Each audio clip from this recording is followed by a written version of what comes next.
Most competitive area माना जाता है प्रतियोगिता के क्षेत्र में आपका पूना समझौता। ध्यान रखेंगे, क्वेश्चन पूछता है कि पूना समझौता किसके किसके बीच हुआ था, तो महात्मा गांधी और बाबा साहब भीमराव अंबेडकर के बीच हुआ था। पूना समझौता कब हुआ था, तो आपका उत्तर है 1932 में किया गया था। पूना समझौता क्यों हुआ था, ये थोड़ा सा धीरे धीरे आपको बताना चाहते हैं। सबसे पहले ध्यान रखेंगे आप कि राउंड टेबल कॉन्फ्रेंस चल रहा था और आपके तीन राउंड टेबल कॉन्फ्रेंस में पहला राउंड टेबल कॉन्फ्रेंस और दूसरा राउंड टेबल कॉन्फ्रेंस लगभग समाप्त हो चुका था और महात्मा गांधी जो थे वो वापस आ चुके थे और उन्हें गिरफ्तार करके और यरवदा जेल में जो पूना में है उनको कैद कर लिया गया था। यानी इस जेल में गांधी जी जो है बंदी बना लिए गए थे, क्योंकि उन्होंने पुनः सविनय अवज्ञा आंदोलन को प्रारंभ कर दिया था।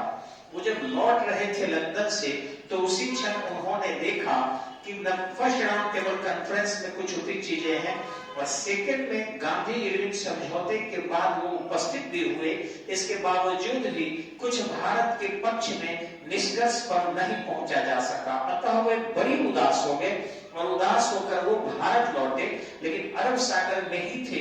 तब तक उन्होंने कहा कि हम इसे अस्वीकार करते हैं और पुनः जो है सविनय अवज्ञा आंदोलन प्रारंभ करते हैं।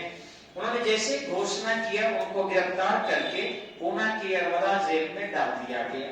ध्यान रखेंगे कि ये जो है अगस्त 1932 में न केवल दलित लोगों को वोट देने का अधिकार दिया गया, बल्कि एक घोषणा किया था, ब्रिटिश प्रधानमंत्री था रैमजे मैकडोनल्ड।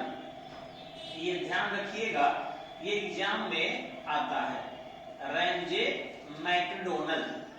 तो उन्होंने किया क्या कि इसी मैकडोनल्ड अवार्ड की घोषणा कर दिया, जिसे हम कम्युनल अवार्ड अथवा सांप्रदायिक पंचायत कहते हैं, जिसमें क्षेत्रीय आधार पर, ध्यान रखिएगा, आरक्षण की जो व्यवस्था दी गई थी वह क्षेत्रीय आधार पर शेड्यूल कास्ट और शेड्यूल ट्राइब के लिए व्यवस्था किया गया था। अब ध्यान रखेंगे, क्षेत्रीय आधार पर आरक्षण देने से देश टूटने का खतरा कन्फर्म था और देश टूटने से विकास नहीं होता। गांधी जी से भली भांति जानते थे, क्योंकि वो अफ्रीका के प्रवास से, लंबे अवधि के प्रवास से लौटे थे, उनको जानकारी थी। आज भी देख लीजिए आप कि बांग्लादेश जो अलग हटा है, क्या बांग्लादेश विकास किया? नहीं किया, बहुत पिछड़ा हुआ देश है। वैसे टुकड़े टुकड़े हो जाने से विकास नहीं होता और यहाँ गांधी जी इस चीज को समझ रहे थे कि समस्या केवल दलितों के विकास से संबंधित है, तो क्यों नहीं दलितों को आरक्षण की संख्या को बढ़ा दिया जाए। यहाँ आपको इस मैकडोनल्ड अवार्ड से मात्र 75 सीट जो थे वो रिजर्व किए गए थे। महात्मा गांधी ने इस पूना समझौते के अंतर्गत 148 सीट जो है आरक्षण में दे दिया और कहा कि इतना आरक्षण देकर हम चाहेंगे तो हरिजन का विकास कर सकते हैं, दलित का विकास कर सकते हैं। और इस तरीके से यह समझौता संपन्न हुआ।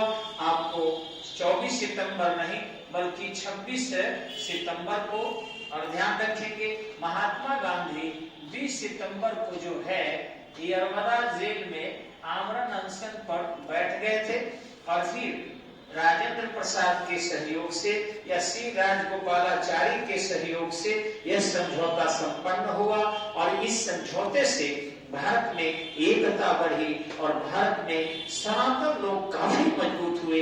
हालांकि अम्बेडकर साहब इस चीज से दुखी थे कि दलित हिंदू होकर भी समाज में सम्मान को प्राप्त नहीं करते हैं, लेकिन गांधी जी ने यह वादा किया कि वे दलितों के उत्थान के लिए हमेशा लगे रहेंगे और वो हमेशा पूरे जीवन, शेष जीवन जो बचा था वो दलित के उत्थान के लिए ही लगा दिए। आगे चर्चा हम लोग करेंगे अगले वीडियो में पाकिस्तान की मांग की।